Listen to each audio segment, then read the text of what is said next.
Uno, dos, tres. Uno, dos, tres. Podium. Podium. Podium. Uno, dos, tres. 125 people. Uno, dos, tres.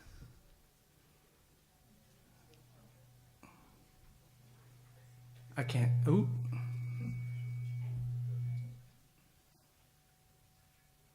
Uno, dos, tres. Okay. Sure.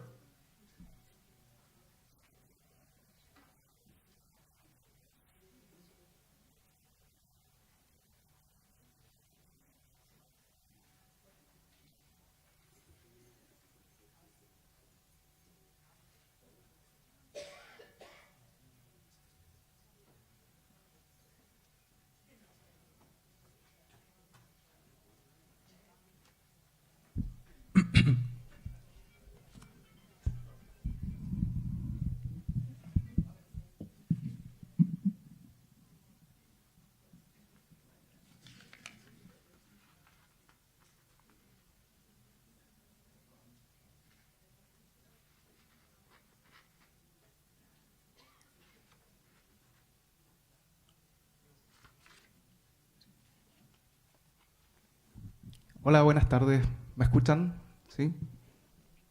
Bueno, muy buenas tardes a todos y todas. Les damos la más cordial bienvenida al conversatorio de la Universidad de Múnich, Alemania, GISHub, que hoy nos convoca en torno a la reflexión sobre la gobernanza inclusiva y la innovación para las transiciones hacia la sustentabilidad.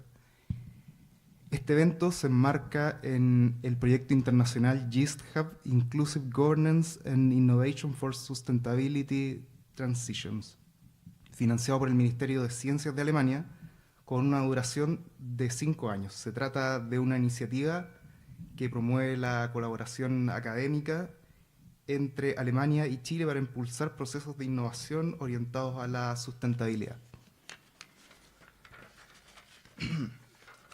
Por lo mismo, saludamos especialmente a las autoridades que hoy día nos acompañan, a la señora María Angélica Fellenberg, vicerrectora de Investigación y Posgrado de la Pontificia Universidad Católica de Chile, a la señora Valeria Palanza, decana de la Facultad de Historia, Geografía y Ciencia Política de la Universidad Católica, y a su excelencia la señora Susanne Freys-Geyer, embajadora de la República Federal de Alemania en Chile.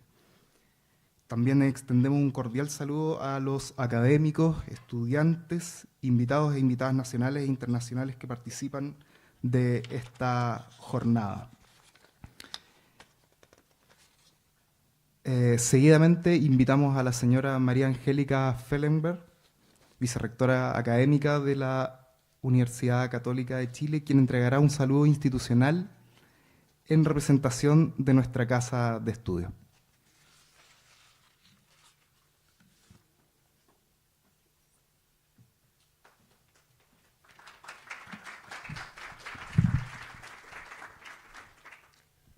Muy buenas tardes.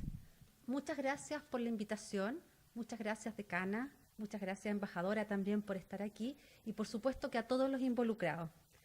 Bueno, quisiera saludar especialmente a la excelentísima embajadora de Alemania en Chile, señora Susanne Freys-Geyer, a la decana de la Facultad de Historia, Geografía y Ciencia Política de la Universidad Católica, señora Valeria Palanza, al director del Instituto de Geografía, señor Johannes Renner, a la delegación de profesores de la Universidad Ludwig Maximilians de Múnich, que hoy nos acompañan. Es un honor para la Pontificia Universidad Católica de Chile participar en esta iniciativa internacional que busca promover investigación, innovación y una gobernanza inclusiva para transiciones sostenibles. Chile tiene una posición estratégica en la transición energética global. Somos líderes en la producción de cobre y litio, y más de 2/3 de nuestra energía eléctrica provienen hoy de fuentes renovables. Pero este progreso también plantea desafíos complejos ambientales, sociales y de gobernanza, que requieren investigación interdisciplinaria y soluciones construidas con las comunidades. Sin duda, el conocimiento científico es clave para impulsar un modelo de desarrollo sostenible que cuide de nuestros territorios y que distribuya sus beneficios de manera justa. En la UC estamos profundamente comprometidos con este propósito. En esta línea hemos creado el Fondo Avanza UC, recientemente, ¿verdad? Se cierra en una semana más. Una nueva herramienta institucional que financia proyectos de investigación audaces y colaborativos, orientados a responder los grandes desafíos del país. Este fondo busca precisamente fortalecer la ciencia interdisciplinaria, impulsar la sostenibilidad y fomentar alianzas internacionales que nos permitan avanzar juntos hacia un futuro más equitativo y sustentable. Desde la Vicerrectoría de Investigación y Posgrado, impulsamos la colaboración entre disciplinas y la internacionalización de la ciencia, promoviendo redes y proyectos que contribuyan a un desarrollo sostenible e inclusivo. Creemos firmemente que la cooperación internacional es esencial para generar conocimiento de frontera y abordar desafíos globales desde una mirada local. Agradecemos al Gobierno de Alemania por el apoyo a esta iniciativa, a través del Ministerio de Ciencia, así como el interés y generosidad de las académicas y académicos alemanes que hoy están aquí, dispuestos a explorar nuevas oportunidades de cooperación junto a nuestro país. Les deseo el mayor de los éxitos en el desarrollo de esta iniciativa y en su contribución a una transición energética justa y sustentable para nuestros territorios y también para el mundo. Muchas gracias.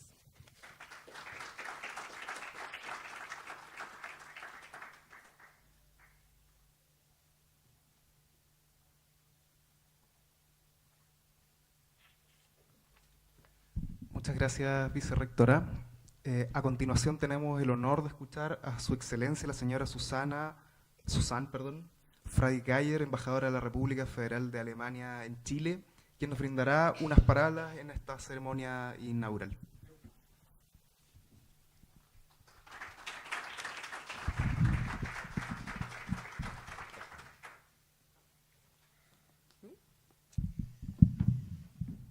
Muy buenas tardes a todos y todas. Es un gran placer para mí estar aquí para este panel, pero me han comentado que es mejor hablar inglés y por eso voy a continuar en inglés. Dear Professor Dr. Maria Angelika Fellenberg-Plaza, dear Professor Dr. Valeria Palanza, dear Professor Dr. Johannes Rehner, dear Professor Dr. Johannes Klückler, distinguished panelists, dear guests, ladies and gentlemen. It's a real pleasure for me to welcome you to this panel on innovation and energy transition. This encounter is a premiere. It is part of the first binational workshop of the Governance and Innovation and Sustainability Transitions Hub, or better, GIST. I would like to begin by congratulating both universities, the Pontificia Universidad Católica de Chile and the Ludwig Maximilian University of Munich, for their vision and commitment in establishing this important alliance. The GIST Hub builds upon a long history of scientific cooperation between Chile and Germany, anchored since 2012 in the bilateral agreement on cooperation in science, research, technology, and innovation. Under this strategic umbrella, some of the brightest minds from both of our countries are collaborating on diverse areas such as marine research, astronomy, geology, renewable energy, and the sustainable use of natural resources. Institutions of higher education and vocational training are also cooperating to foster mutual learning. Launched earlier this year with the support of the German Federal Ministry of Research, Technology and Space, this new initiative of the GIST Hub shows what is possible and can be attained when we connect not only countries and disciplines, but also academia with practice. As Hannah Arendt once said, the greatest danger is not that people will act wrongly, but that they will not act at all. And today we simply cannot afford inaction. As our State Secretary said last week during the opening of the Climate and Security Conference in Berlin, and I quote, the German government has three key areas of priority: security, freedom, and prosperity. And climate change directly affects all of these. End of quote. This is why a proactive climate policy must be an essential part of all of our solutions.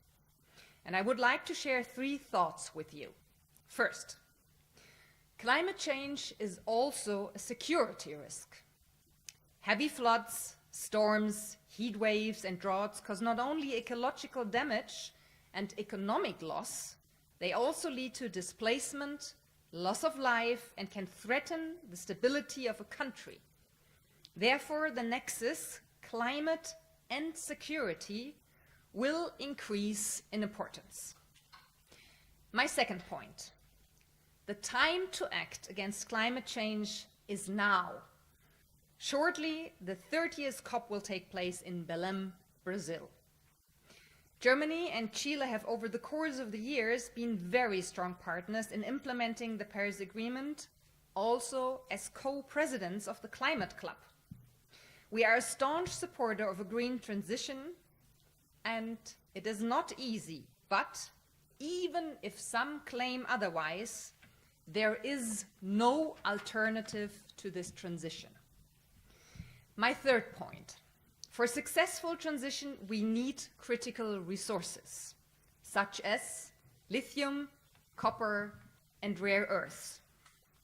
These resources, many of which are abundant in Latin America, and of course, especially in Chile, are key to this transformation and to global decarbonization efforts. For this reason, the GIST Hub's approach is both timely and necessary. Sustainability transitions cannot be tackled through technological innovation only. They also require profound societal changes. And this demands dialogue, trust, and cooperation across all sectors of society. Questions to be asked in this context are: how can decision-making become more inclusive? How can innovation address social needs? And how can we design governance systems that leave no one behind? In this context, the GIST Hub makes a unique contribution. It fosters dialogue between Germany and Chile, two countries with ambitious goals for renewable energy, climate neutrality, and sustainable development. And on behalf of the German Embassy, I want to express my thanks to everyone involved, to the leadership of both universities supporting the project, and to the scholars and practitioners actively contributing to this dialogue. Encounters like these today are the seeds of long-term collaboration. They enrich both academic research and the real-world implementation of sustainable solutions. Hopefully, what today is a space for genuine co-learning is developing into one of co-creation in the future. And I'm confident that this panel will foster a meaningful exchange and inspire new perspectives and collaboration in this vital topic. Because in the end, and that this is the gist, the essence of what the Hub is really about: finding the core of what makes change inclusive and sustainable together. Once again, a very warm welcome to all of you, and thank you for your commitment. Vielen Dank, muchas gracias.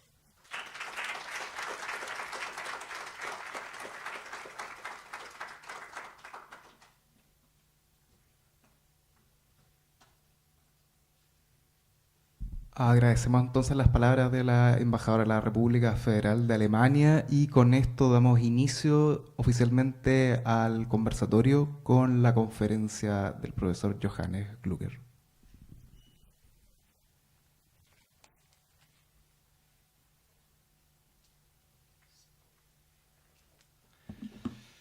Bueno, muy buenas tardes a todos. Recuerdo bien que en marzo estuve acá dando una charla en español, pero por razones de inclusividad me cambió también al inglés.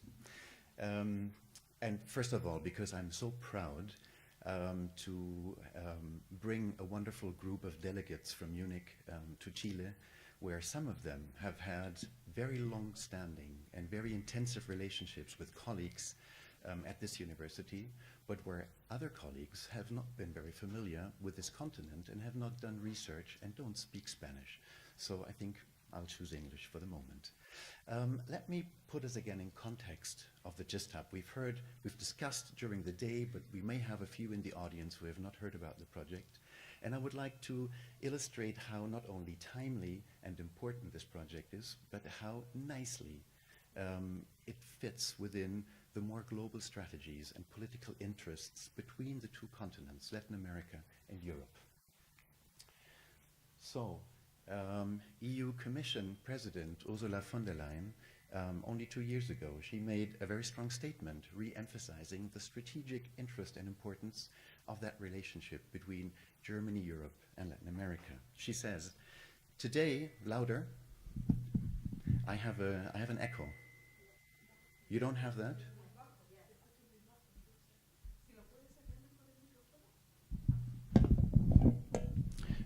Okay, but then, wow, that's very loud. Okay. We're too tall for the microphone. Okay, so Ursula von der Leyen makes the statement. I just read the quote. Today, the European-Latin American strategic partnership is more important than ever. We are key allies to strengthen the rules-based international order, stand up together for democracy, human rights, and international peace and security. Our global gateway will also boost investment and closer cooperation. Now, this is not only words, because since then, since 2023, we have seen ongoing negotiations between the European Union and the Mercosur. I know that Chile is not part of the Mercosur, but we're close to finally have an agreement on better international trade and more collaboration between the continents. And I think this is the macro-level condition in which we are. Very much the same is true for the German perspective. So the German government states very recently that Latin America is a region that offers Germany and Europe enormous potential in terms of research and innovation policy. The view here is that Germany will benefit from its exchange academically and economically and politically very much at the same rate and interest that this region may benefit from the exchange. Top universities at both ends of the Atlantic have much to offer in terms of intellectual capacity of research and new knowledge. It's also that there is increasing awareness in Europe for the diversity of global understandings and for the local knowledges that exist in the world and that might be helpful in addressing the challenges that we're currently facing. What are those challenges? And explicitly, they are highlighted and they relate to the GIST Hub, including climate change, public health, biodiversity, natural resources, and pathways to sustainability, a word that always crunches our tongues, as I realize. So Chile is not the largest country on this continent, and not so population-wise, but if you can read this table in German legend, you will see that Chile is the second most important receiver of German funds for research and collaboration. So there is a strong linkage, and I think it's part of the fact that we have been given the confidence to invest further into this relationship. To share what the German Ministry for Research and Education wanted, that's the call to which we responded. Okay, the idea is to intensify research cooperation with Latin America within the frameworks of the federal government strategy for the internationalization of education, science, and research in Latin America. Please focus on raw materials and circular economy. Please do not forget about biodiversity, and please look at climate protection and climate adaptation. So you have to respond to a call in order to be successful in actually getting the grant. And it has been a very competitive process, really, to get the GIST Hub. So here we are. There is a new website launched. We do already have almost 30 members from the Universidad Católica, and from Munich University, and even from other universities. So we're starting to spread across the boundaries of our two universities. The GIST Hub aims, and that's maybe the mission statement, it aims at developing evidence-based governance solutions in support of sustainability transitions and imparting this knowledge as transformative competences to decision makers. It's not only about research, it's not only about transfer. It is first and foremost, it is building a bridge of mutual understanding and collaboration. And I think that's important to note. It's not a research project. It's bigger than that. So the three major objectives in the GIST Hub for the period of its funding for the first, hopefully, 5 years, is to build a sustainable, a solid basis for continued partnering between Universidad Católica and the Ludwig-Maximilians-Universität in Munich. And I think the German government has taken risks and is actually quite generous, because a significant share of the funding of that project directly runs into the pockets of the Catholic University, and it will create a researcher position at your university that makes it possible to actually build that bridge. And the same is true also for Munich. Unfortunately, Johanna cannot be with us today. So the second objective is to engage interested researchers, as you are, from the two universities, to make new matches, to explore new areas of common research and develop research proposals and attract third-party funding. So a bridge needs to be traveled in some way or the other. And thirdly, we should not stop only at doing research, but the idea is to have an impact on reality, just as the ambassador just mentioned.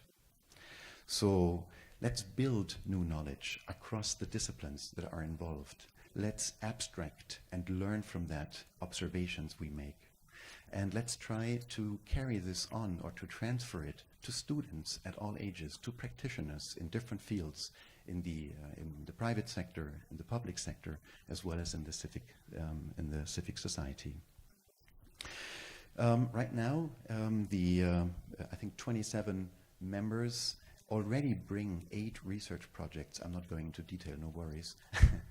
Bring 8 research projects to the GIST Hub, but of course the next step will be to jointly develop collaborative projects within that GIST Hub in the future. So looking very quickly at the mid and long-term objectives that the GIST Hub may follow, as always, you have a sponsor who requests you to make very ambitious propositions about what you want to achieve, of course on a fixed term basis, let's say 5 years. And the request is, make it sustainable, make it solid, make it long term, make it live. And that's quite challenging indeed. So the long-term goal, of course, is to create a critical mass of people who are really attracted to each other from these two universities, and an infrastructure in the university that supports this growing and I think really very high-profile relationship between the two universities. Of course, the larger vision would be to become a lighthouse, an academic lighthouse, recognized internationally for the diverse and for the new knowledge that is created in order to address challenges in the sustainability transition. And finally, and that's the reality, if one program ends, the next program starts. So I'm already thinking ahead of us. And I was so fortunate to have a conversation with the new president of Universidad Católica just a few days after he had been elected. And he was actually quite positive about this project. And he emphasized that, well, whatever you do in research, it will be important for students and young researchers at this university to become international very early on. It would be so great to have a joint international PhD program. And yes, there is a funding program, a funding line in Germany that supports international graduate academies. Right now, there's 28 across the world. And if you walk around that circle, 360 degrees, you'll find exactly one of those. Okay, and that's in Mexico. So why should we not be the second? Thank you very much.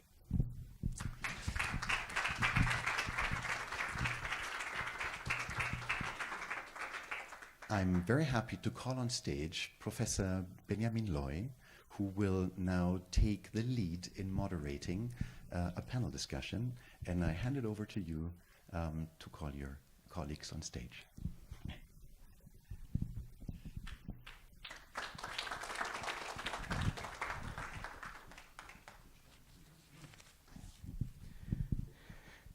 Buenas tardes a todas y a todos. Good evening. Very happy to lead this discussion tonight and to, ask my fellow panelists on stage, please. Would you come all up? Then I make the introduction here on stage. I think this is a bit easier.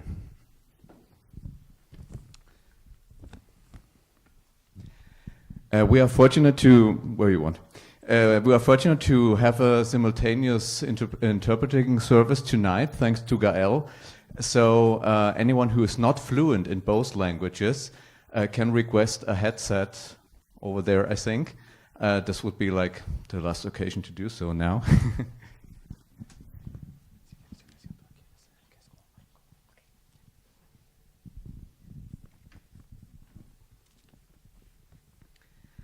Okay, I have the great pleasure to introduce you to our panelists, and I will start here to my right with Sara Larraín, who is the director of Fundación Chile Sustentable and a member of various environmental organizations. She studied art and aesthetics at Universidad Católica, where she also has taught at various times.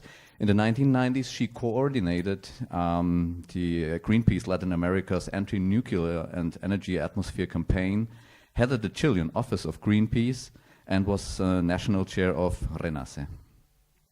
In 2020, she ran as an independent candidate, as most of you know here, for the Constitutional Convention alongside 13 other environmental activists to promote an ecological constitution. Thanks for being here.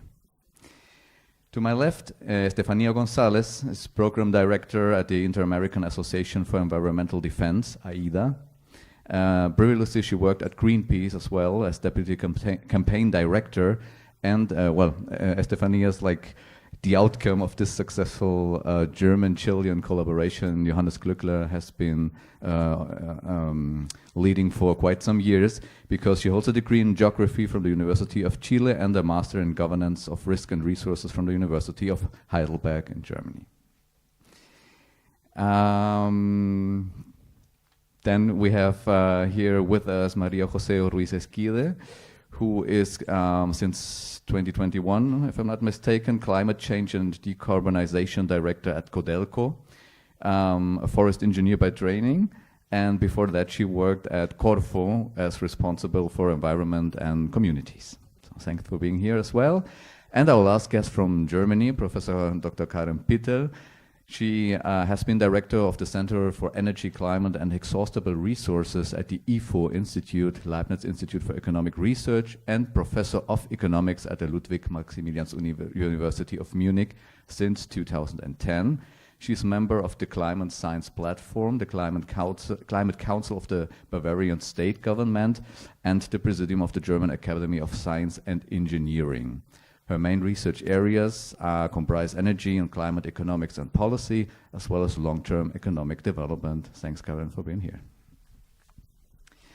Okay, we have about an hour for discussion. You're also invited at the end of the event to ask questions in English or in Spanish. And maybe as a first question for all of you, we are at the moment of global energy transition. The world races to achieve net zero emissions.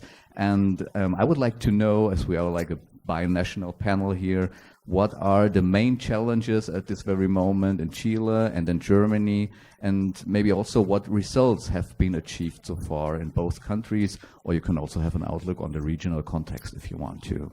Who wants to start?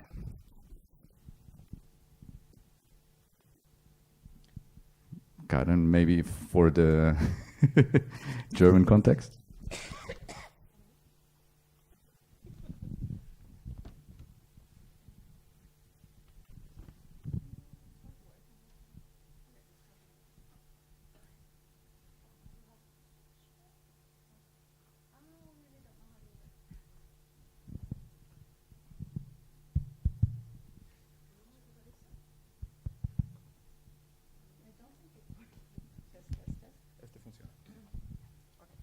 Sorry about that. And also, I mean, I'm kind of hesitant of saying something first because I'm the guest, and you're not supposed to do that, but I might as well start it off. So the primary challenges so far, or at the moment, and I think, yeah, I mean, from the German perspective, I think it's same as for many other countries. I mean, we have the feeling that geopolitical development at the moment is, I mean, triggered, of course, by one person, let's put it like that, very much going into the direction of not speeding up actually climate protection, but actually more leading towards it slowing down. And I think that challenge is also perceived very much in Germany, especially since it kind of started on the international stage, but it kind of creeps into German politics as well. So from a climate protection point of view, this is really dangerous times. And I think what the ambassador said at the beginning as well, this is very much a security issue because there's a lot of basically fears in Germany at the moment, being located where we are, and then basically security in the between the different global players, military, etc., leads to a situation where we forget the long-term challenges to security, which come from climate change, which come from biodiversity loss. And I think it's really, really important that, I mean, Chile as well as Germany, as all other countries that inherently are really, I think, convinced that climate protection, biodiversity protection is something really important, that does not get lost behind all the short-term challenges that we see right now. And in Germany, that's also this fear of losing the competitive edge, of, in the end, losing its standard of living, losing jobs, and all these short-term things kind of mask what, in my opinion, is the real threat in the long term. Thank you. What about Chile?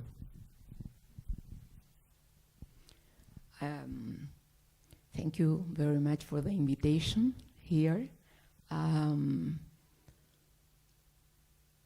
Well, from the, I will speak in Spanish, but I think that this third question is so important because we have all the technology here, we have all the political will to really have a just transition, energy transition in terms of environment, in terms of equity and so on, in terms also of environmental protection and biodiversity, but this is not happening. First thing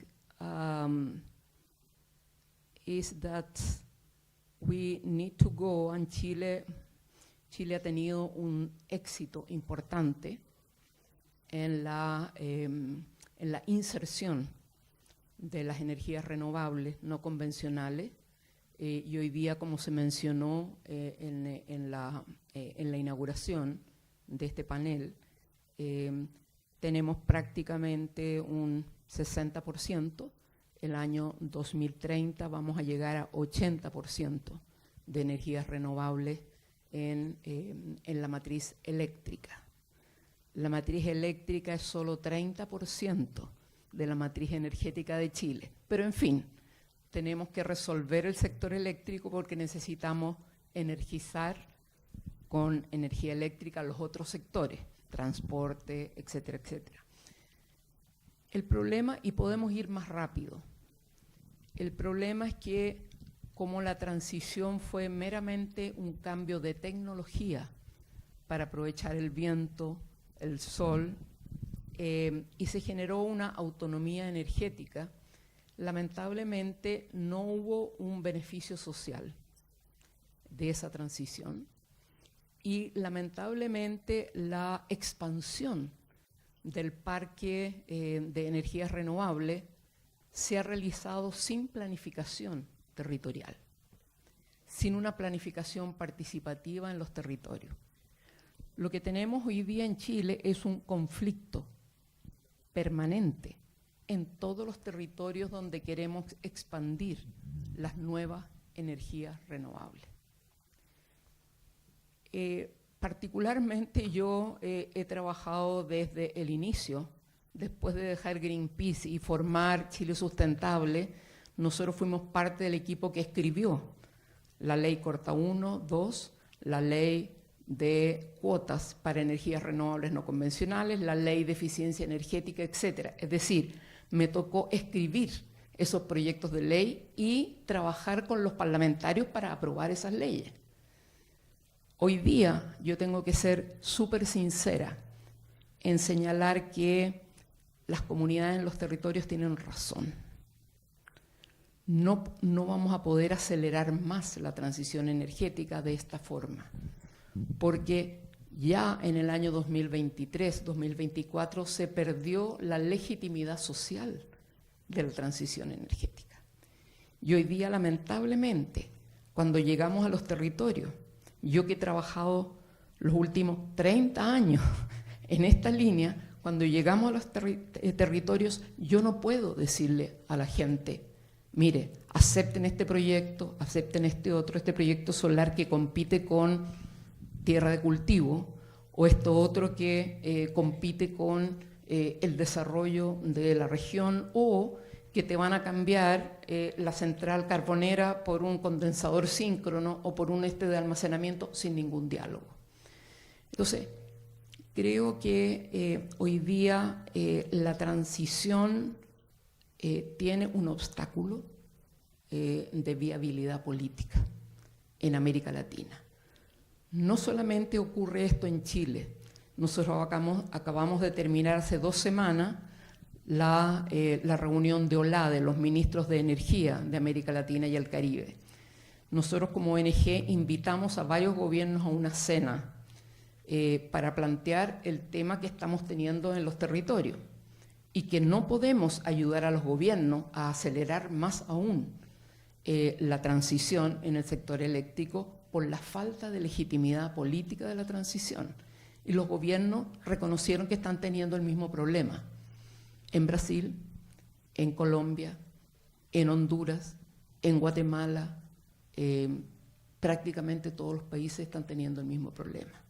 Y por eso vamos a armar en el marco de OLADE un grupo de trabajo gobierno, sociedad civil, para ver cómo resolver los problemas de gobernanza y de relación para poder dar un espacio a continuar con la transición, pero con reglas de condiciones sociales, condiciones ambientales y de participación en las decisiones y en los beneficios que hoy día no está ocurriendo. Hoy día, lamentablemente, y me da mucha pena tener que decir, hoy día es una transición tecnológica y que no tiene legitimidad política en la región, no solamente en Chile, que estamos liderando la transición.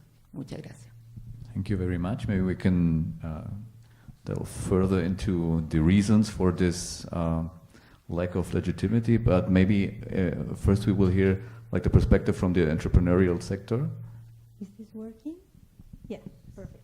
Great. So I would like to thank the invitation and make a huge congratulations to Universidad Católica for tackling this huge challenge of climate change and how we can adapt. And I'm very happy to be here sharing our vision and our experience leading with this global challenge, basically.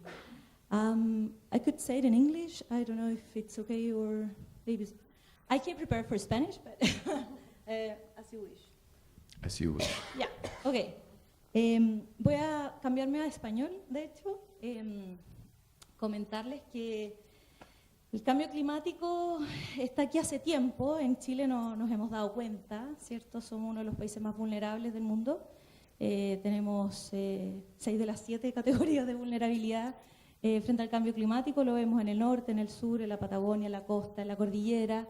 Y así lo vemos todos los actores que vivimos en el territorio. Por tanto, esto no ha estado exento de entrar fuertemente en la industria, en particular en la industria minera, que es donde yo me desempeño. Yo soy directora de cambio climático en Codelco. Esto empezó hace 5 años. Antes de eso era solo una palabra que causaba mucho miedo, así que conecto y empatizo muy bien con tus palabras. Y el trabajo en el fondo que hemos tenido y nos hemos visto forzados por el sentido de urgencia que tiene el que seamos capaces primero de comprender cómo el cambio climático está aquí, nos impacta, nos afecta como sociedad, pero por sobre todo cómo nos adaptamos, ¿ya? Cómo somos capaces de convivir, porque el cambio climático llegó para quedarse, en un desafío que tiene una mirada que no es solo de a uno. Esto se comprendió bien temprano, no puedo enfrentar el cambio climático solo desde mi empresa o solo desde mi industria, sino que tenemos que hacer un esfuerzo conjunto, porque son desafíos globales que nos impactan a todos, ¿ya? Entonces, esa primera reflexión quería comentarles. Evidentemente el cambio climático lo cuantificamos, afecta al negocio, ¿cierto? Últimamente se ha materializado ya en distintos sectores de la industria en particular, pero también afecta a los territorios, por lo tanto nos afecta a todos nosotros. Codelco es la empresa del Estado de Chile, es la productora de cobre más grande del mundo y es la empresa de todos los chilenos. Por lo tanto, lo que nosotros hacemos y el valor que queremos dejar no es solo para aportar al desarrollo de Chile, de su gente y de sus territorios, sino que ser un aporte a la transición del mundo, la transición energética en el mundo con estos habilitadores, ¿cierto?, que son el cobre y, bueno, ahora el litio. Entonces, esa es la mirada que tenemos. Nosotros tenemos en nuestro propósito de Codelco aportar al desarrollo sustentable de Chile y el mundo. Y en ese sentido tenemos una estrategia de cambio climático que tiene tanto en su eje de mitigación como en el de adaptación, como habilitador la innovación para la sustentabilidad. Porque para hacernos cargo del cambio climático tenemos que tener esta mirada distinta. Yo hago este comparativo que tradicionalmente la innovación era desde la mirada de los procesos, al menos en la industria, hacíamos innovación para el proceso, ¿cierto? Para tener mejor lixiviación de cobre, etcétera. Pero la verdad es que en este momento la innovación para la sustentabilidad es para hacerse cargo de un desafío que tiene un origen que es común y que tiene una solución que es común. Por lo tanto, nosotros, ¿cómo trabajamos en conjunto y colaborativamente para dar respuesta y soluciones no solo a mi negocio, sino que a todos los otros que pueden beneficiarse de esta solución que nosotros trabajamos a través de la innovación? Estamos llenos de desafíos, así que nos vamos a enfocar en desafíos. Los desarrollos tecnológicos para el cambio climático han sido mucho más lentos de lo que se esperaba. El mundo se había un poco planificado, al menos la industria, cuando nos comprometimos con las metas, ¿cierto? Incluso el mundo mismo para tratar de mantenerse bajo ese 1.5, éramos súper optimistas y a pesar de que cada actor, ¿cierto?, ha puesto de su parte, no estamos llegando a ser capaces de estar debajo del 1.5 y eso ya lo identificamos. Yo creo que estamos sumamente preocupados y entonces el desafío es ¿qué más hacemos? Porque lo que nos habíamos planteado con las políticas públicas, como tú bien dices, Chile es un líder en institucionalidad de cambio climático y así lo entendemos todos los actores que nos normamos por la política pública, la ley marco de cambio climático, la ley SVAP, un montón. En general, tengo la sensación de que todos los actores en Chile, tanto las empresas privadas, las empresas públicas, etcétera, están avanzando fuertemente en estas materias de cambio climático, pero no es suficiente. Por lo tanto, ¿qué más hacemos y qué otros desafíos nos planteamos para poder acelerar esto? Desafíos tecnológicos para la industria minera hay varios, tanto en mitigación y reducción de emisiones como en adaptación. Algunos ejemplos en mitigación. El principal emisor de gases de efecto invernadero para la minería son los camiones de alto tonelaje, los camiones CAEX, ¿cierto? Son el 70% de nuestras emisiones de alcance 1 y en eso hemos venido trabajando colaborativamente con un consorcio de entidades, no solo empresas, sino que los originadores de tecnología, los que construyen los camiones, etcétera, a nivel global. Estos desafíos se trabajan a nivel de consorcios globales, porque el desarrollo tecnológico de un camión de alto tonelaje, eléctrico, trole, etcétera, no es una solución para una empresa, es una solución para todos los continentes. Y en eso hemos venido trabajando desde hace varios años, pero también en el desarrollo de una minería subterránea. En general, transitar hacia una minería subterránea que sea eléctrica, que todas nuestras operaciones tiendan a ser electromóviles. Chile, de nuevo, es un excelente ejemplo de cómo ha penetrado la electromovilidad en el país, no solo en las industrias, sino que en el transporte público, ¿cierto? Y en eso hemos trabajado también colaborativamente. Pero en adaptación también tenemos muchos desafíos. y en adaptación, por ejemplo, a los riesgos de cambio climático es algo que requiere de mucha innovación y desarrollo tecnológico. Entender y anticiparse, cambiar esta mirada de reaccionar frente a los planes de emergencia, sino que anticiparse con los planes preventivos y planificarse en el largo plazo, cómo nos va a pegar en los próximos 10, 20, 30, 50 años. ¿Cómo van a ser la planificación de nuestros cierres de faena, pensando en que cuando nos vayamos el cambio climático va a tener otros efectos meteorológicos que lo que nosotros originalmente diseñamos? Nos ha representado grandes desafíos de innovación tecnológica también. Biodiversidad no lo puedo dejar afuera, está siendo muy desafiante. Biodiversidad es como el hermano pequeño que ha venido sumándose al mismo camino que hizo gases de efecto invernadero con mitigación. Eso ha avanzado mucho y también se espera de nosotros que tengamos metas, compromisos, y también ahí se requiere plataformas de monitoreo, etcétera, que también han demandado muchísima tecnología y desarrollo de innovación para la sustentabilidad. Puedo seguir, pero quería dejarlos un poco con esta reflexión del desafío que representa también para la industria el poder saber adaptarnos. Thank you for bringing in this important perspective. Maybe we can go a bit more into detail when it comes not only to technological challenges you mentioned now, but to the conditions for more just and inclusive transitions that you already mentioned here. From your perspective, working at AIDA, how do you see precisely this social and more communitarian dimension? Well, thank you very much for the invitation. Maybe I will do a Spanglish, some things in English and another ones in Spanish. Well, first of all, I think that the context that we are talking about is not climate change, it's a climate crisis. And when we are speaking about a climate crisis, we are not speaking about the atmosphere. We are speaking about people. We are speaking about daily lives. We are speaking about the destruction of livelihoods that we are seeing every day. And I think it's important to put this in context because the data is terrible. We end in 2024 the first global stocktake of the Paris Agreement that measured the progress that the countries are doing in terms to achieve the objectives that we decide in common as a societies and governments in the high level. And the results of the global stocktake is that we are super far away from the 1.5. Because not only the NDCs that are the commits of the countries are very far away from the 1.5, also the policies that are implemented are very far away from that. Can you imagine this without the COPs and without the climate conference, how the solution will be? And I mention this because there is a lot of sensation why we are discussing this if we are in this path to the destruction of humanity. This is what we are doing. And I think it's important to keep speaking about these kind of things because imagine how the reality will be if we are not doing these efforts. And when we speak about innovation, for example, and technology, and I want to build on what Sarah says recently, we have a problem. A country like Chile, that is one of the countries that have a lot of progress in terms of the inclusion of the renewable energies and a change in the electric system, is one of the countries with more conflict related with energy transition. When we saw the conflict in the environmental impact system in Chile, we will see a focus in the energy transition projects. And the question here is, what transition? For who? For what? And it's important to understand in a territorial way, and this is what I love that we are having this discussion in the Faculty of Geography, is to think what kind of territories the fossil fuel economy produce. And is the energy transition and the renewable sector producing another territory, another way of social relations, or we are replicating the same, changing the technology that we are using?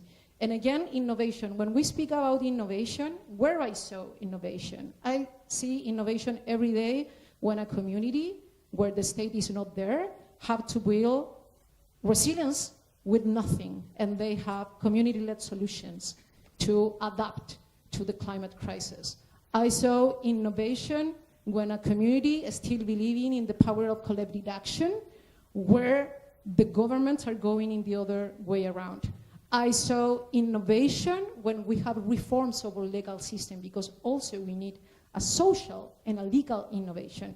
And I saw, just to give a little bit of hope, I saw innovation and what just recently happened. This year we have two major things that we need to use. We have the advisories opinions of the International Court of Justice, of the Inter-American Court of Human Rights in our region, that say that protecting climate and protecting environment is not a commit of the governments. It's a legal duty.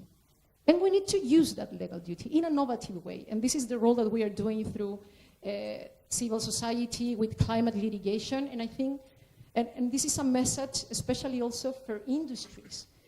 When the civil society is using the tribunals and the law, is not to stop the development of the country. When we protect the environmental laws, we are not opposing the development of the countries. We are being innovative, using innovative solutions to address the climate crisis in a way that can save lives and can save the future of our country. So I think the challenge now, speaking about the challenge, is to understand that the role of civil society, the role of innovative legal tools like climate litigation that is very resisted from governments and from companies, are innovation to help us to achieve the legal duties that today the state have, but also all the society, the state in a very broader way, you know, understanding that all of us. And I think there is a lot that governments can do there, and also the industrial sectors, to protect the regulations and not try to have rollbacks in the environmental regulations that we have in Latin America, and especially in Chile. As we have people here from Chile and from Germany, and maybe the political and environmental realities are not known to everybody, maybe we can try to go a bit into detail by commenting on concrete examples for this problem of further implementation of this kind of transition. So I don't know if maybe you could give some concrete example where we can see very well where are the limits in Germany when it comes to like promote and implement like environmental legislation or new reforms, but also in Chile you mentioned the problem of the territorios, where it has become constantly more difficult to continue with this kind of energy politics that has been going on for the past 3 decades. So maybe just to give to our audience a bit more concrete image or example of what we are dealing with. Would you like to comment on that? I'll try. I mean, it's difficult. I mean, it really is. I mean, I had the feeling before the change of government. I mean, our government came, the new government came in the beginning of the year. And it's now a more conservative government. It was more, before it was more green. I mean, the Greens were part of the government, now they're not anymore. And so we had a lot of push with respect to climate policy and climate and instruments implemented to help climate protection. And I, for my part, had the feeling that actually it's a foregone conclusion that we go along that path further and further. And suddenly it's all rolled back. So this is the question, like, what is the limit? I mean, where is the limit actually been passed, or was there a limit?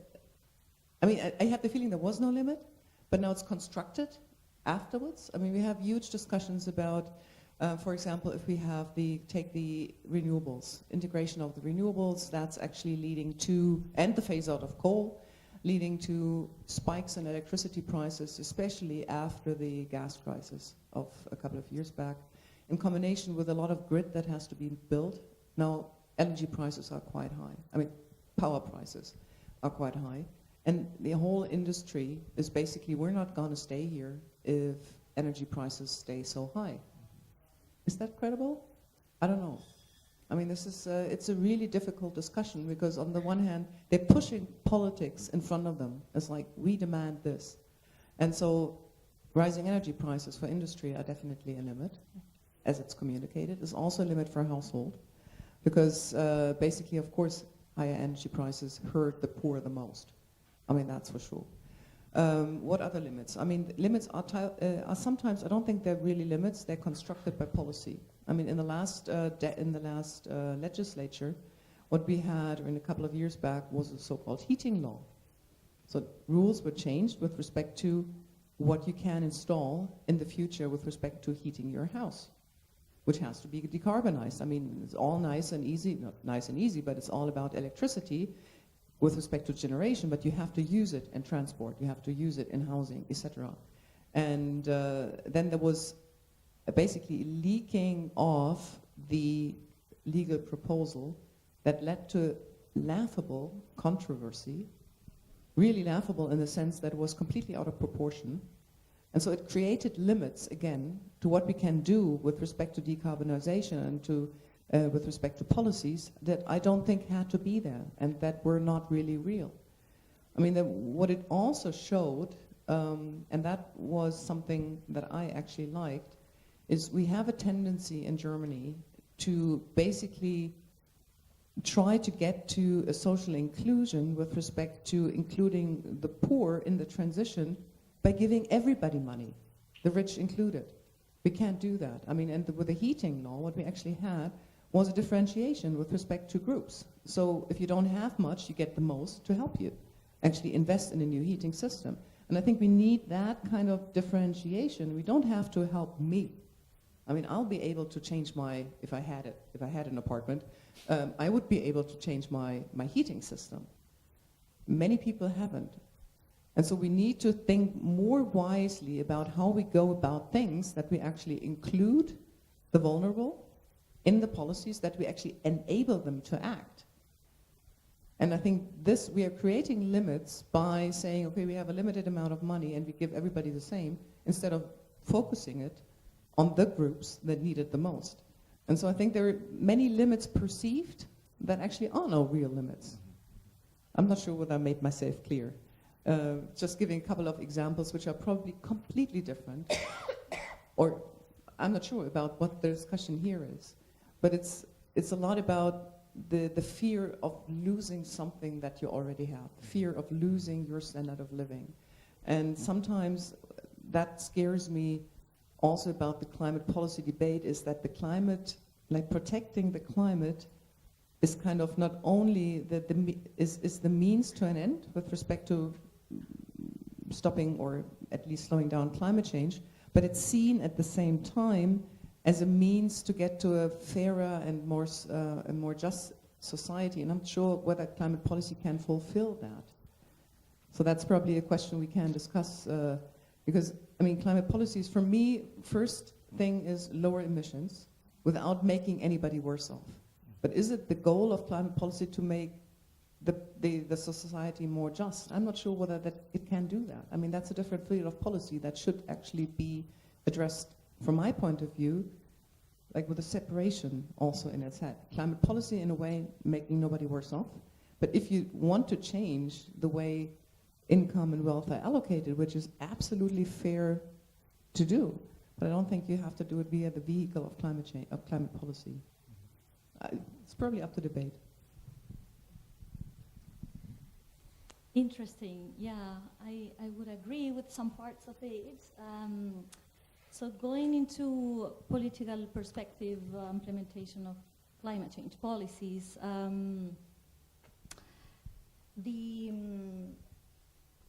even though climate change could have different trends regarding different governments in different countries in the globe, in general, getting into energy transition, it's a path.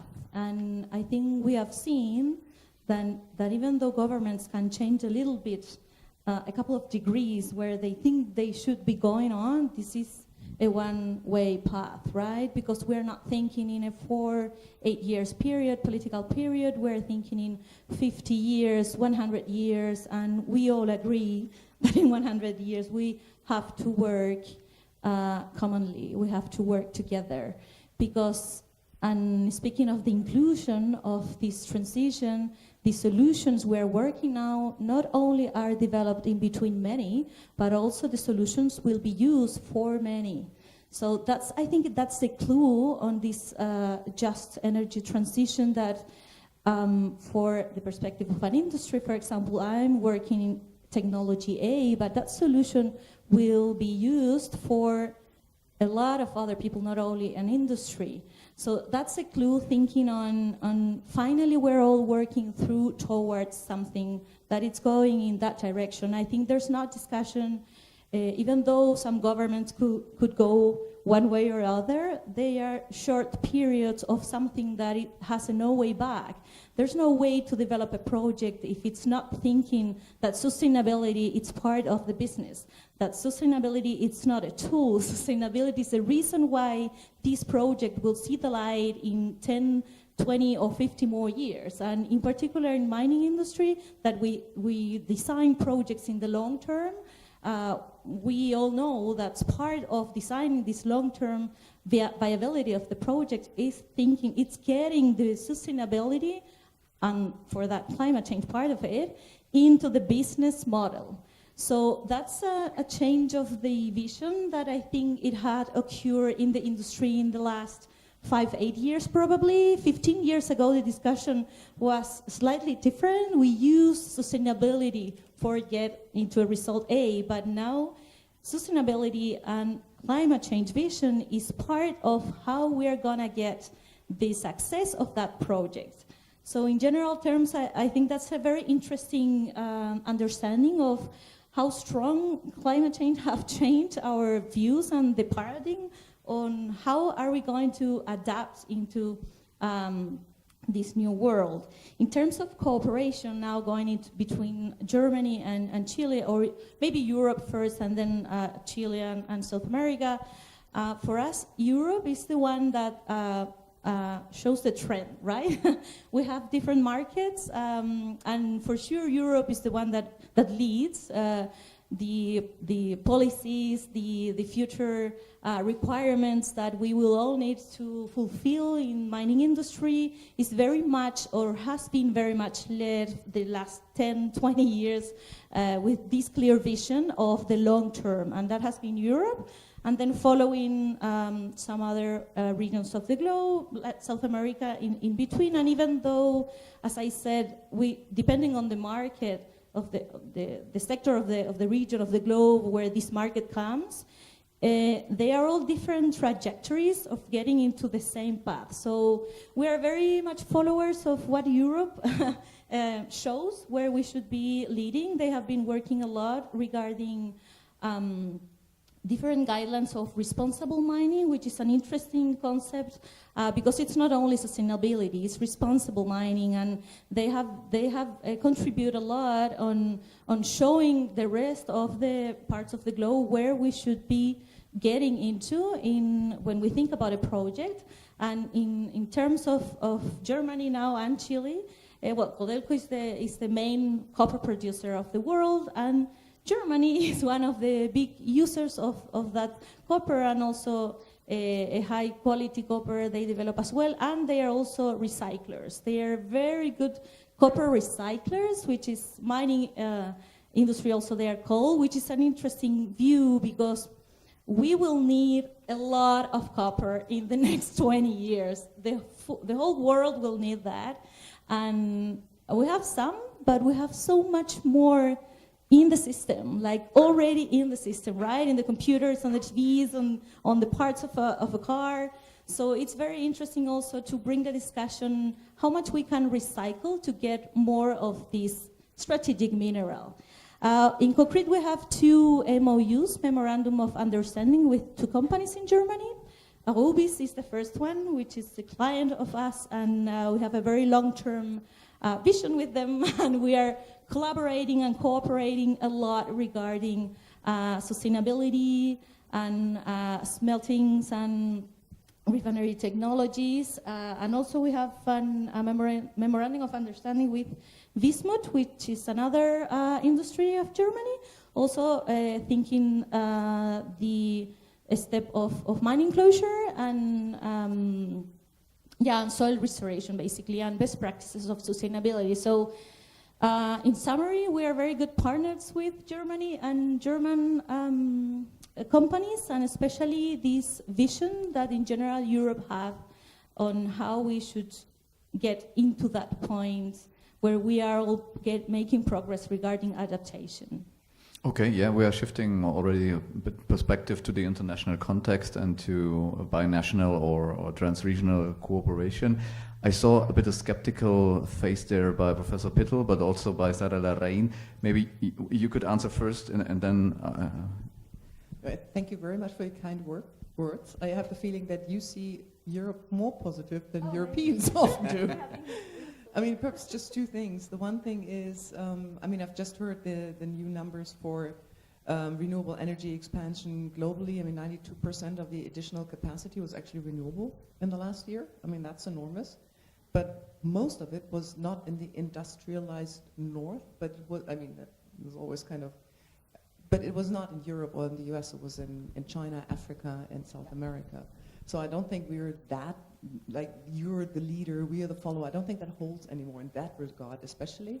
But then also with respect to, I mean, I wish we were setting the standards with respect to responsible mining, because I think Europe has good ideas, but it's really hard to actually follow through. I mean, we just had the discussion the other day about the resource and energy partnerships that Europe has, that they really, I mean, they're proud of, and they can be, but it takes forever to actually get them into practice, actually get corporations running. And I have the feeling that in Europe, these sustainable standards are very much under pressure at the moment.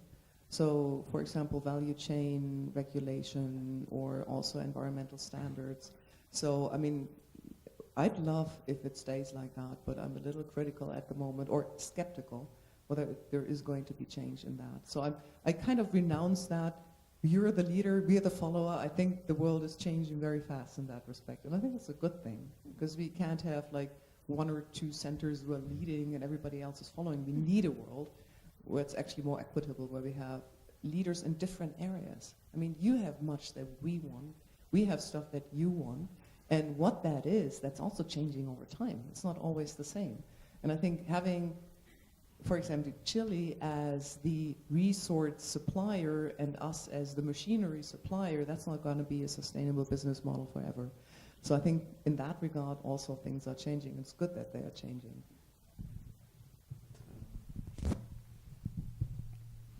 Bueno, muchas gracias. Yo quería también, tú señalabas, yo quería ver el tema de ejemplos específicos. Y yo creo que ejemplos específicos a nivel de qué significa acuerdos dentro del marco de la transición, como por ejemplo, cuáles son los componentes que pueden asegurar elementos de transición justa en el acuerdo Chile-Unión Europea para acceso a materias primas, por ejemplo. Podemos ver ese tema. Y podemos ver también el tema de cómo analizamos los desafíos de transición justa en caso de descarbonización, cierre de carboneras en Chile en una ciudad. Y a mí me gustaría partir probablemente de este caso muy específico de cierre de carbonera, que es muy acotado en una ciudad muy acotada y donde estamos teniendo problemas específicos, incluido el cumplimiento de la ley actualmente vigente. Nosotros tenemos, Chile empezó un plan de cierre de centrales a carbón en el año 2019. Chile tenía, el 2019, 28 centrales a carbón. Esas 28 centrales de carbón eran propiedad de 4 empresas, 3 de ellas del norte global, Enel de Italia, Engie de Francia y AES de Estados Unidos. Esas 28 carboneras eran un cuarto de todas las emisiones del país de CO2. Es decir, 4 empresas, 3 de los países anexo 1, digamos, del acuerdo, de los acuerdos climáticos originales, y una central de una empresa chilena, Colbún, que es un grupo chileno económico que tiene dueño de varias centrales del sector eléctrico, dueño de un banco, dueño de una de las papeleras importantes del país, etc. El objetivo de la campaña, desde la perspectiva de la ciudadanía, es: empecemos con sector eléctrico, descarbonización, reducir emisiones rápidamente. La apuesta es sector eléctrico. ¿Por qué? Porque son 4 actores, 4 empresas que emiten un cuarto de las emisiones, del total de las emisiones de CO2 de este país. Por lo tanto, ¿quién tiene que hacer el primer esfuerzo? Los 4 que emiten el cuarto de las emisiones de este país. Son sectores que tienen la capacidad técnica de sus equipos para poder hacerlo, tienen el acceso a financiamiento y por lo tanto lo pueden hacer, y desde esa perspectiva demos un plazo acotado para cerrar. Esa era la forma más fácil, ir para el sector transporte, incluida abarcar un sector muy grande de la población, muy fragmentado, transporte público, camiones, difícil políticamente. Los movimientos de camioneros han paralizado Chile varias veces políticamente en el pasado, y por lo tanto era muy peligroso políticamente meterse en un sector muy fragmentado, con pocas posibilidades de éxito en el corto plazo, y muchos responsables que no hay ninguna posibilidad de planificar una cierta reducción en base a 28 carboneras y un cronograma de cierre. Entonces, primer tema, acuerdo voluntario. Fue importante porque el Estado de Chile no tuvo que poner dinero para que cerraran las carboneras, que habría sido terrible que hubiéramos tenido que pagar a ENGIE, a Enel y a AES para que cerraran las carboneras en este país. Ya, primer criterio, vamos bien de que ellos van a hacerse cargo de su industria sucia y por lo tanto van a tener, digamos, y yo creo que probablemente ese fue el éxito de no tener que los chilenos tener que subsidiar a 3 empresas del norte global para cerrar sus industrias, que ha ocurrido en otros lugares. Sí, yo creo que primer éxito. Pero si vamos a un caso, por ejemplo, Tocopilla. Tocopilla es una ciudad donde su sector industrial fue solo generación a carbón. 6 centrales generando carbón para la minería del cobre. Las 4 primeras centrales se cerraron entre 2019 y 2022, y el año pasado, en marzo, se cerraron las 2 últimas de AES. Por lo tanto, Tocopilla, desde marzo del año pasado, no tiene centrales a carbón. Los empleos, no hubo tantos problemas, porque las mismas empresas relocalizaron trabajadores en sus empresas en Mejillones, en la misma región de Antofagasta. Pero, ¿qué pasó? Se cerraron las centrales y no pasó nada.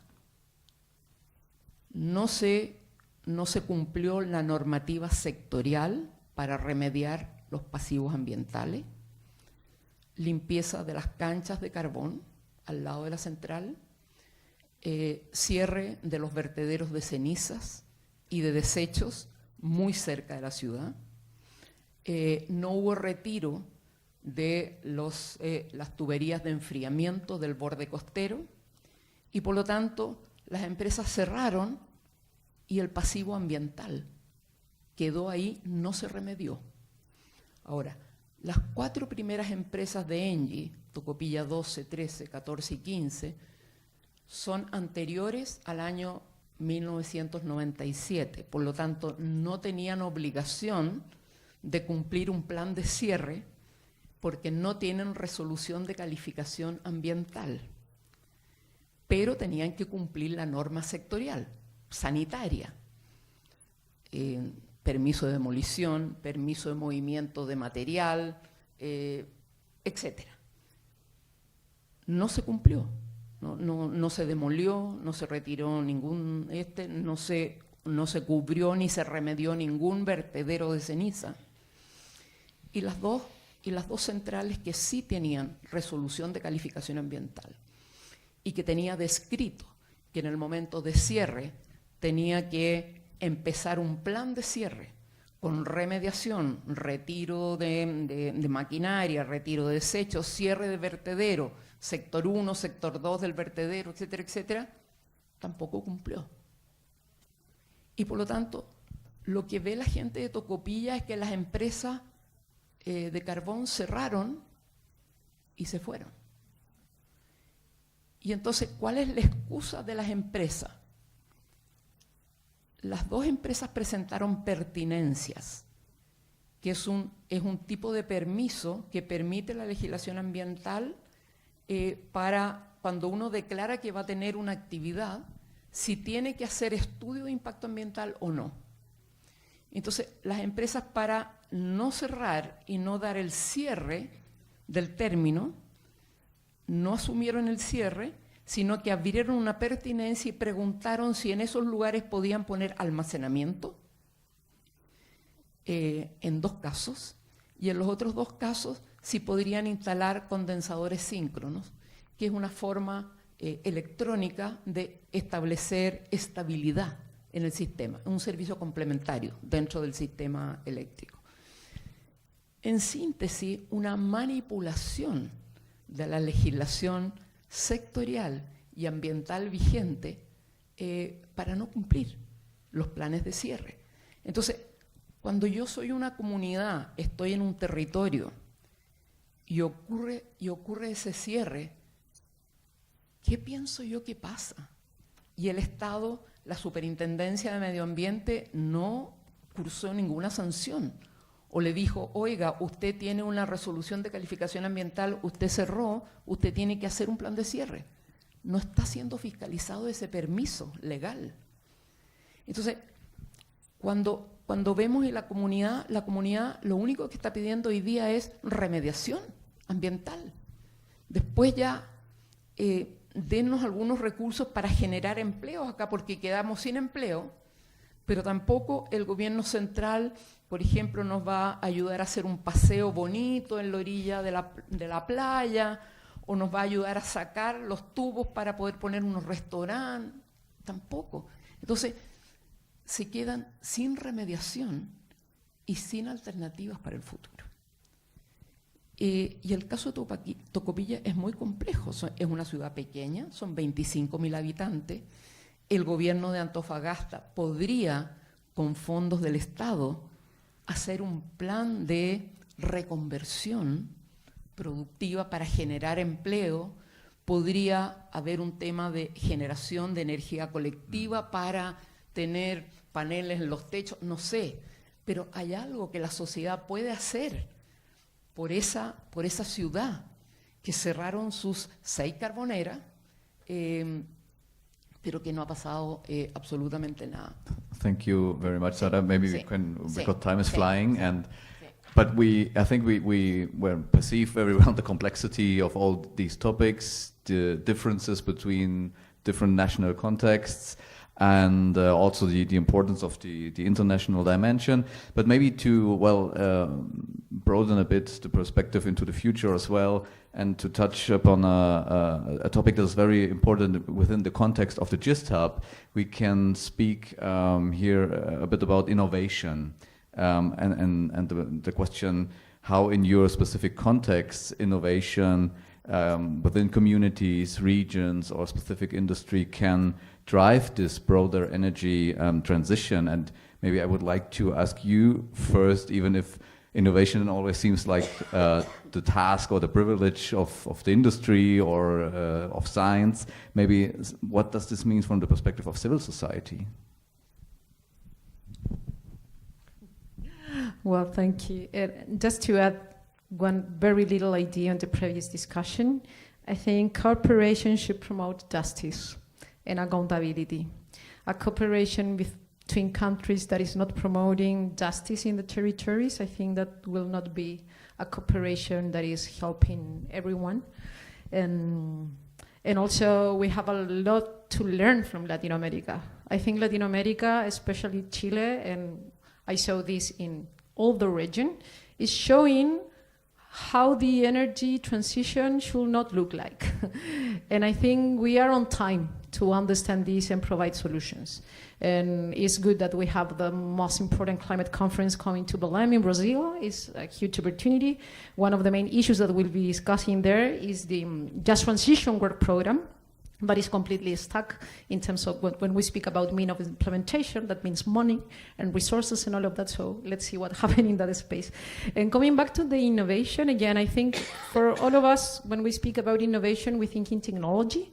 And we are seeing here how technology is producing all this tension in the territories. And I think the first thing is to understand that technology or innovation or technology innovation solutions should serve people and ecosystems and not the other way around. And in the way it's presented now, looks like the territories and nature and ecosystem are serving this transition and this innovation. And sometimes we are thinking like, when we lost the path and we are given ecosystem, giving people livelihoods to serve this transition or this innovation that is very far away from us. So we think, and this is something that we learn talking with the communities, is to remember that the economy is to serve the people, is to serve the nature, and recover that power. And I think this is something that I saw very clear in local communities. And again, when I was making campaigns, and always in Greenpeace, when you make a campaign, it needs a lot of innovation. I remember the most important thing was when you promote something that is innovative, should be better than the first idea that came to your mind to solve that problem. And if the first idea to solve that problem is better than all the other things you propose as innovative and all of that, that doesn't work, and you should try it again. And I think that in the climate crisis, in the energy transition, we are trying to produce these huge things with very big words and all of that. And sometimes you have a community that use nature-based solution, community collective action, and they are building resilience with no resources, with no state there, and we should learn from that. And maybe we should start to see this local scaled solution as a way to do something that is sustainable in the future. And when we are speaking about energy, and this is something that was mentioned in previous words, the climate crisis today is also a security crisis. And the recent crisis that we have in the energy sectors in Spain, what is happening now in Chile with the accounts of energy, looks how vulnerable are our energy systems. And we are still thinking in these big solutions that applies in the same way everywhere. So some solutions are collective way to produce energy transition in a local scales with communities.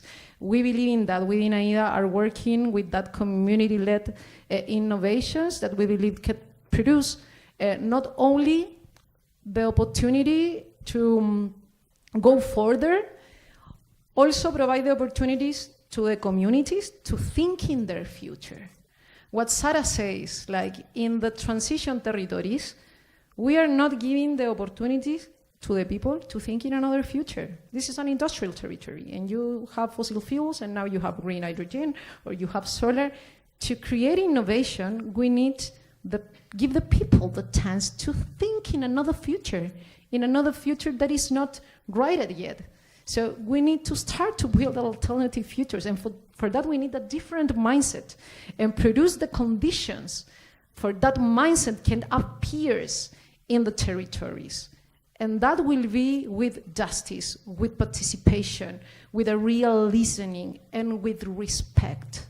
Respect of the livelihood of communities, of people, citizens.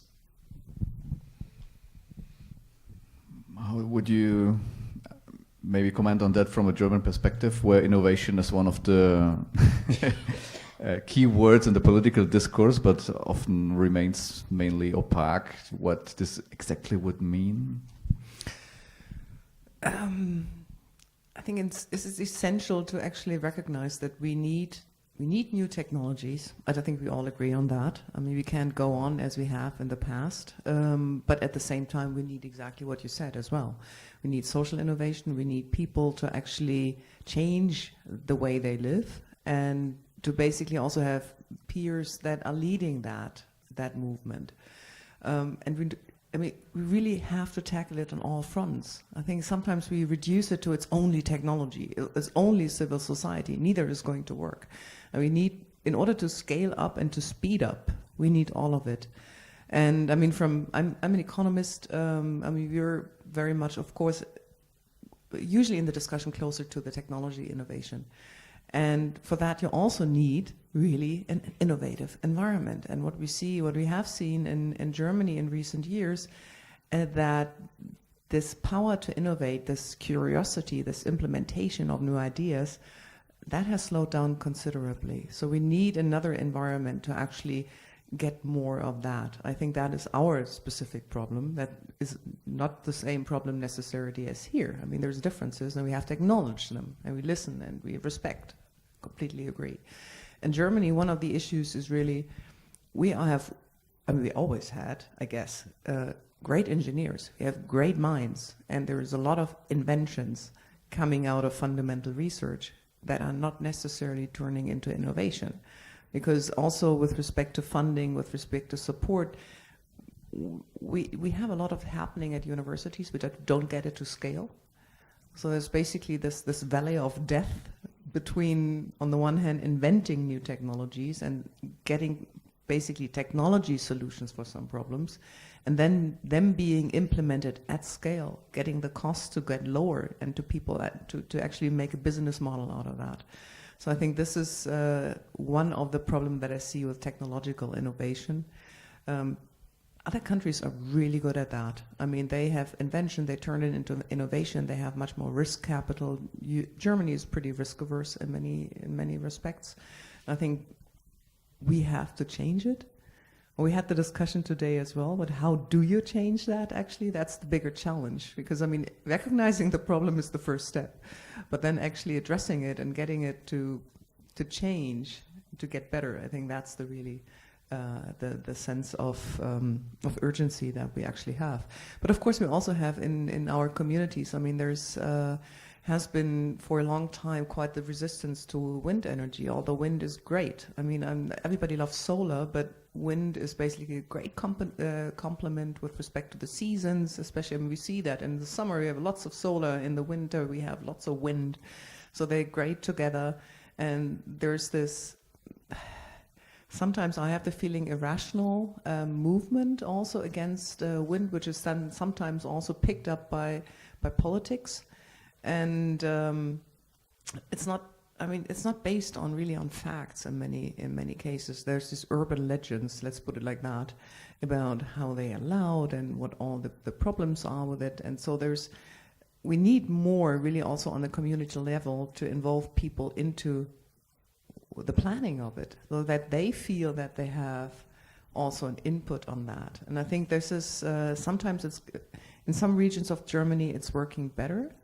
It's combined with economic incentives, which from an economist point of view is a good thing, but it's not the only thing that actually will change the community's mind, because not everybody probably will profit from it. It's a society thing, and really getting from your individual feeling that it profits you, it benefits you, that's a good thing, but also getting people to acknowledge that if they do that, they're actually doing something good for society. I think that is a step that is still lacking in many respects, and that's a really hard thing to get people to think beyond their own space of living and their own circumstances of living. I mean, it's a good thing to state in theory, yes, of course we are in favor of that, but then acting accordingly, I think, is really difficult. Thank you.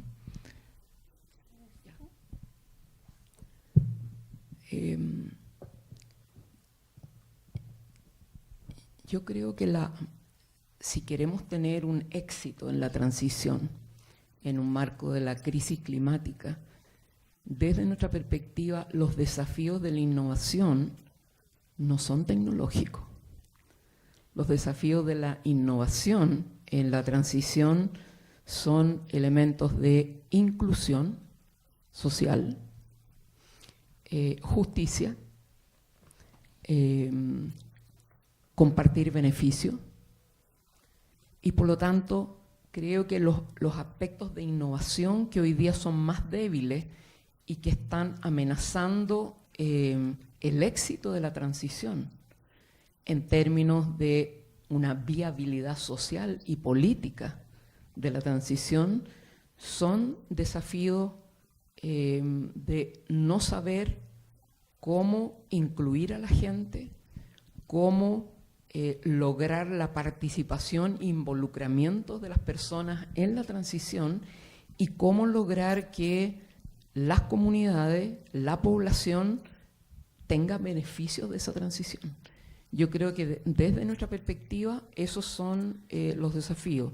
La innovación que hoy día es crítica es la innovación social y la innovación de instrumentos económicos para compartir los beneficios de la transición. De lo contrario, no hay viabilidad política. Hoy día estamos en un atraso en relación a 1.5, tenemos un fracaso político de los estados de lograr el 1.5, pero si no contamos con la participación y el involucramiento de la sociedad, vamos a tener un nivel de fracaso que va a ser más difícil todavía lograr el objetivo de enfrentar la crisis climática y no continuar con el aumento de los impactos de la crisis climática. Entonces, particularmente para este proyecto entre Alemania y Chile, creo que sería tremendamente relevante poner un equipo a trabajar en innovación social, con componentes importantes de inclusión de personas y comunidades en los territorios, en procesos concretos que estén ocurriendo en el país, hacer el seguimiento, ver lo que está pasando y desde nuestra perspectiva eso incluye, primero, inclusión. Hay que hacer innovación en metodologías de inclusión social. Segundo tema, hay que hacer innovación en el sentido de buscar caminos a través de movimiento ciudadano, litigación, de que al menos el estándar de la legislación vigente se cumple, porque la legislación vigente no se está cumpliendo. Tercer elemento, innovación para qué instrumentos económicos, qué metodología podemos llevar adelante para que haya una distribución de beneficios de la transición. Que los beneficios de la transición pueden estar en los territorios. Yo creo que eso es tremendamente importante y eso mismo creo que la innovación también está en términos de compartir beneficios, en términos de incluir a las personas en la toma de decisiones, en los acuerdos para la transición que estamos haciendo.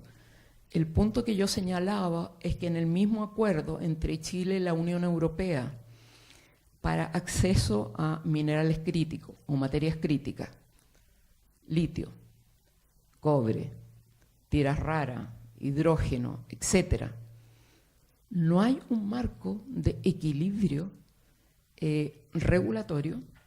Por ejemplo, nosotros no tenemos normativas de desalación. Estamos funcionando con unas guías para la desalación, no hay regulación.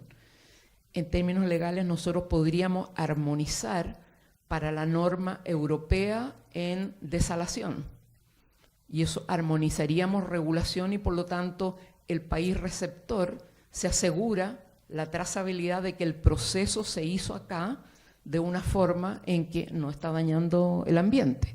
Lo que ocurre hoy día con agricultura. Nosotros tenemos que mostrarle a la Unión Europea que la trazabilidad del alimento que exportamos a la Unión Europea tiene una trazabilidad para hacer que el alimento es sano, no tiene el químico, que no se quemó la poda, sino que se hizo compost, etcétera, etcétera. Entonces, yo creo que hay una innovación súper importante en términos normativa, de inclusión y de compartir beneficios, porque lo que nosotros estamos viendo en el acuerdo Chile-Unión Europea, y ahí hay un punto súper fundamental, la verdad es que nosotros vamos a seguir con el rol de exportar más materias primas para responder a las necesidades de más materias primas de Europa. No tenemos garantía de cuál va a ser el beneficio para las comunidades y los territorios. Claro, puede haber un beneficio para una empresa chilena o para una empresa europea acá en Chile que va a dejar algún punto del PIB mayor, pero eso no necesita, no asegura un beneficio para la comunidad que está en un territorio, y eso no nos asegura que no vaya a haber pérdida de biodiversidad en el territorio. Por lo tanto, lo que estamos viendo es que la forma de gobernanza y del marco regulatorio de la transición no está asegurando una sustentabilidad que va a ayudar a reducir la crisis climática o reducir la pérdida de biodiversidad, etcétera, etcétera. Y yo creo que esos son los puntos débiles de transición. Los puntos débiles no son la tecnología. Los puntos débiles son problemas de inclusión, problemas de desigualdad y problemas de falta de regulación para proteger la biodiversidad y el medio ambiente. Thank you very much for this comprehensive view. We are approaching very fast already the end of our discussion, and I would really like to ask you if there are questions in the audience that someone would like to ask. Yes, please.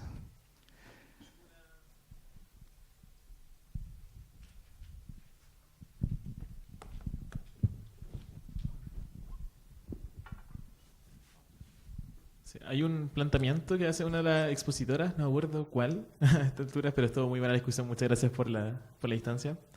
Era, ¿por qué hay una falta de limitación en la transición energética en los estados? O sea, perfectamente en el estado chileno. En relación a lo que mencionaba sobre las dinámicas que tienen internamente los pueblos o las comunidades en Chile. ¿Esto es a propósito de una falta de abandono estatal? ¿A qué se debe esto? Como las limitaciones que mencionaban en el inicio.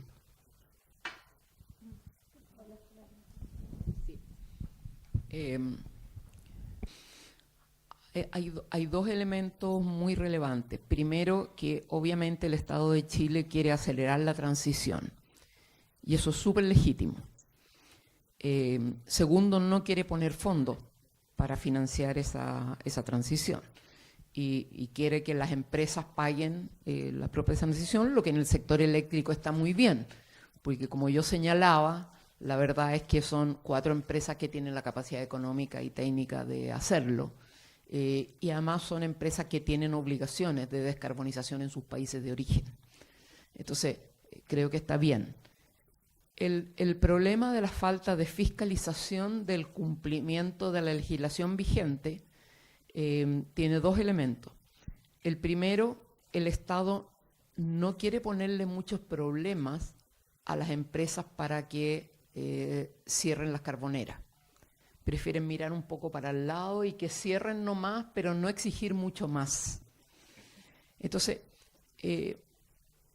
si hubiera un celo en el cumplimiento de la ley, o que la descarbonización se hace cumpliendo la ley vigente, yo mandaría a la Superintendencia de Medio Ambiente que diga a la empresa: cumpla el plan de cierre.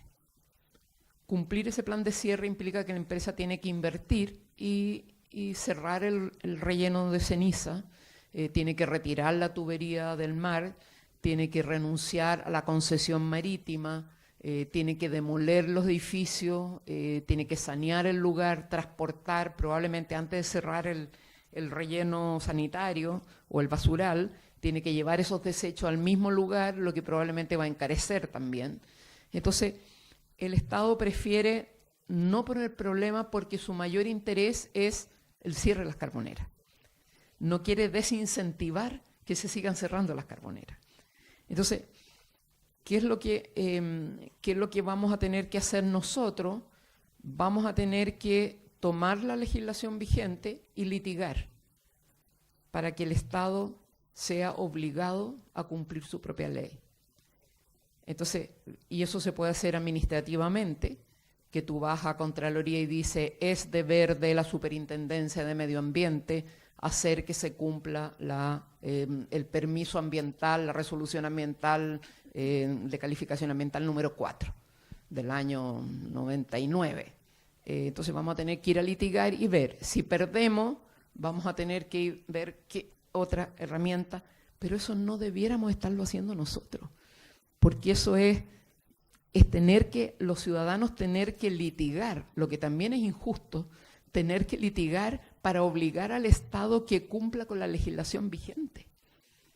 Entonces, pero la respuesta directa es que el Estado está interesado en el cierre de las carboneras lo antes posible, sin costo para el Estado, y no quiere desmotivar a las empresas poniéndole problemas como, por ejemplo, que cumplan la ley en cuanto a remediar los pasivos ambientales. Y lo que está ocurriendo en términos concretos es que el resultado es que en Tocopilla, en Quintero Puchuncaví, en Coronel, las centrales que se han cerrado, están los pasivos ambientales ahí. Entonces, eso mismo hace que la transición energética pierda legitimidad, porque la gente dice, cerraron la empresa y quedó la mugre ahí. Entonces, ¿qué transición es esta? ¿Por qué nos ayuda a nosotros? Entonces, lo que hemos hecho nosotros para tratar de defender la situación, más allá de que el Estado está siendo irresponsable, es hacer estudios de salud. Entonces, hemos trabajado con la doctora Sandra Cortés, que es de la Facultad de Medicina de esta universidad, del Instituto de Salud Pública, de la Facultad de Medicina de esta universidad, además presidenta del Comité Científico del Ministerio de Ciencia. Y entonces hemos hecho el análisis estadístico de cómo con el cierre de las carboneras y la reducción de la generación a carbón se ha reducido la contaminación local. Y eso ha redundado en que tengamos menos hospitalizaciones en los últimos 4 años. Es lo único que le podemos mostrar a la comunidad, porque el resto, los desechos están ahí, no se han remediado, el Estado no está obligando a las empresas a cumplir la ley. Pero la respuesta es porque quieren ir acelerando la descarbonización y por lo tanto miran para el lado en el caso del incumplimiento de la ley, lamentablemente. Sí, muchas gracias por la pregunta. Me gustaría complementar la respuesta con cómo esto se da en la escala global también. Acá hablamos de una escala local muy específica, pero este mismo problema lo vemos en la escala global. Les voy a poner un ejemplo.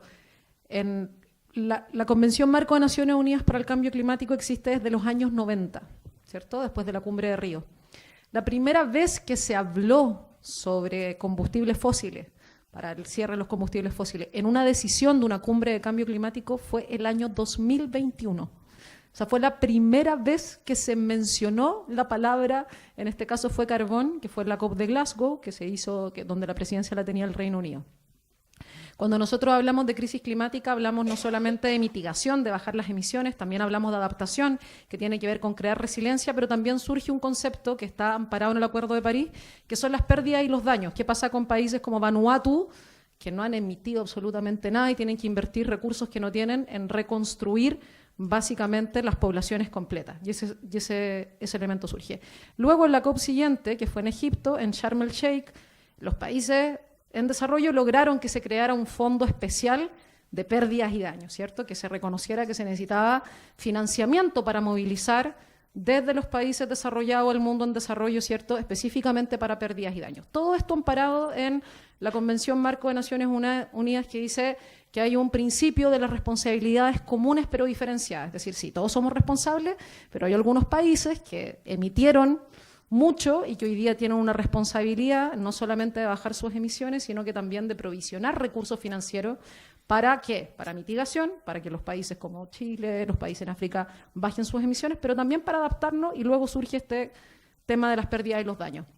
Luego de esto vino la COP en Dubái, donde hicimos el primer balance global, y en esa COP en Dubái todos celebramos que se incorporó esta frase del transition away from fossil fuels, donde los países de Europa fueron muy importantes en negociar esto. Y el año siguiente, que fue la COP anterior, se estaba negociando la nueva meta global de financiamiento. Ok, ¿cómo vamos a implementar esto? ¿Cómo vamos a poner esos recursos financieros? Y ahí, ¿qué pasó? Que todos los países que eran súper progresistas dijeron, bueno, y se terminó decidiendo una meta de financiamiento que no alcanza para mitigación, adaptación y que ni siquiera consideró las pérdidas y los daños.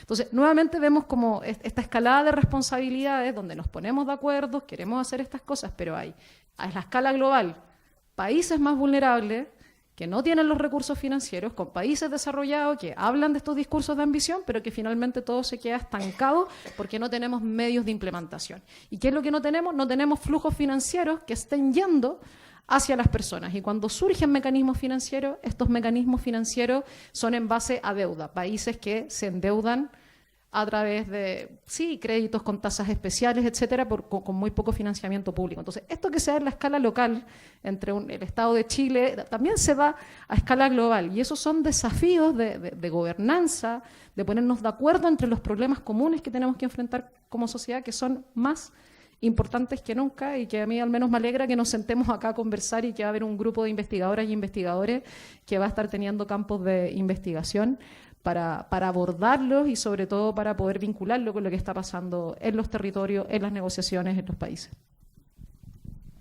Thank you very much. I would suggest that we take further question to what we in Spanish call the vino de honor.